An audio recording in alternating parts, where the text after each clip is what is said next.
दोस्तों आरएसएस से जुड़े हुए अखबार ने एक बहुत बड़ी बात कह दी।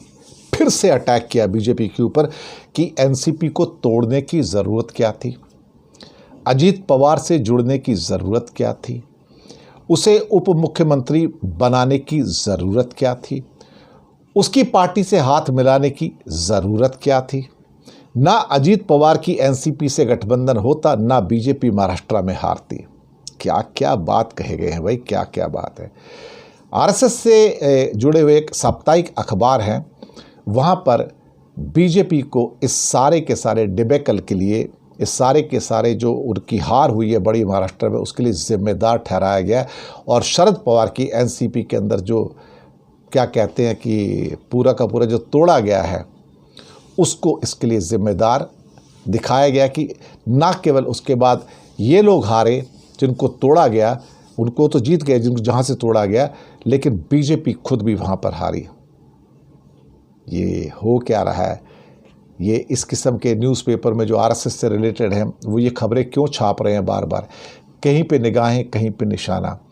उनका कहना है कि पार्टी कार्यकर्ताओं के बीच में व्याप्त जो असंतोष है, व्यापक असंतोष है, उसको जज ही नहीं किया जा रहा कि पार्टी के लोग दुखी क्यों हैं। और इसके अलावा ख़ास तौर से उनका कहना था कि भारतीय जनता पार्टी जिनके पास 23 सीटें थी वो घटकर 9 रह गईं, और जबकि 48 में से पिछली बार 42 सीटें थी, अब 17 रह गई। और एमवीए जो है खासतौर से उद्धव का और बाकी कांग्रेस का, वो 30 सीटें ले गए। किसने कहा, कौन सा पेपर जिसने बातें कही हैं? आरएसएस जुड़ा हुआ एक साप्ताहिक अखबार है, विवेक उसका नाम है। मुंबई, कोंकण और पश्चिम महाराष्ट्र क्षेत्र से 200 से अधिक लोगों के साथ इनकी बातचीत हुई है अखबार की। अखबार का नाम, आरएसएस का अखबार विवेक है। और ये कहते हैं भाजपा या संगठन, संघ परिवार से जुड़े लगभग हर व्यक्ति ने कहा कि वे अजीत पवार के नेतृत्व वाली एनसीपी के साथ गठबंधन करने के भाजपा के फैसले से सहमत नहीं है।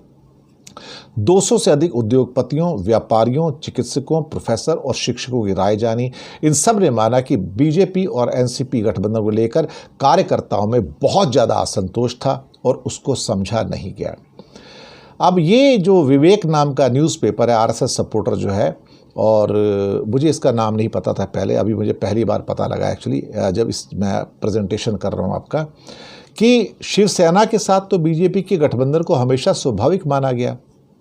छोटी मोटी शिकायतें थी, लेकिन हिंदुत्व का साझा सूत्र था।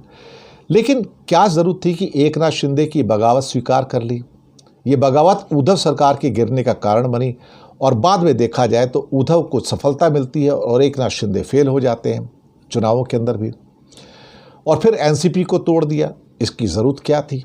क्यों आपने तोड़ा? अजीत पवार को लिया तो आपको फ़ायदा क्या हुआ? पूरा नुकसान ही हुआ, सारा गणित आपका बिगड़ गया। तो अब आपकी सारी जो भावी रणनीति उस पर सवाल उठ रहे हैं। उनका कहना था कि पहले जो प्रक्रिया होती थी उसमें आपको वाजपेयी, गोपीनाथ मुंडे, प्रमोद महाजन, नितिन गडकरी और देवेंद्र फडणवीस जैसे अच्छे नेता मिले, लेकिन अब आप क्या कर रहे हैं? अब आपने किस किस्म के डिसीजन लिए हैं? इस लेख में यह भी कहा गया विवेक न्यूज़पेपर में कि विपक्ष ने धारणा कायम करने में सफलता पाई कि पार्टी के मूल कार्यकर्ता हमेशा निचले पायदान पर रहेंगे और दल बदलुओं को बड़े पद मिलेंगे। ये बात सही है। पार्टी मतलब विपक्ष ने ये कहा कि बीजेपी जो है, अगर विपक्ष के नेता, कांग्रेस के नेता छोड़कर या कोई नेता जो है दूसरी पार्टी को छोड़ के बीजेपी में चले जाते हैं तो उनको तो मलाई मिलेगी, लेकिन जो उनके अपने जो कार्यकर्ता जो काम करते आए थे बीजेपी के, वो नीचे रहेंगे, उनको कुछ नहीं मिलेगा। तो सोशल मीडिया पर हिंदुत्व का प्रचार करने वाले लोगों के खिलाफ जो देखा जाता है वहाँ भी असंतोष बढ़ा है इसमें। अब सवाल ये पैदा होता है कि आपने किया क्या है? और लगातार पहले ऑर्गेनाइज़र के अंदर 5 जन के अंदर इस किस्म की खबरें आती रही थी, लेकिन अब विवेक न्यूज़पेपर जो है, ये महाराष्ट्र से पेपर है शायद, तो इनको जो हो सकता मराठी पेपर भी हुई है, कि इन्होंने जो बात कही है वो बड़ी महत्वपूर्ण है कि ना एनसीपी से गठबंधन होता, ना आप उसको तोड़ते, ना आप अजीत पवार को लेके आते, ना आप चुनाव हारते। तो एक के बाद एक भारतीय जनता पार्टी के लीडरशिप के ऊपर, कहा जाए तो मोदी शाह की लीडरशिप के ऊपर आरएसएस अटैक क्यों कर रहा है? सोचने की ज़रूरत है, सोचने की ज़रूरत है।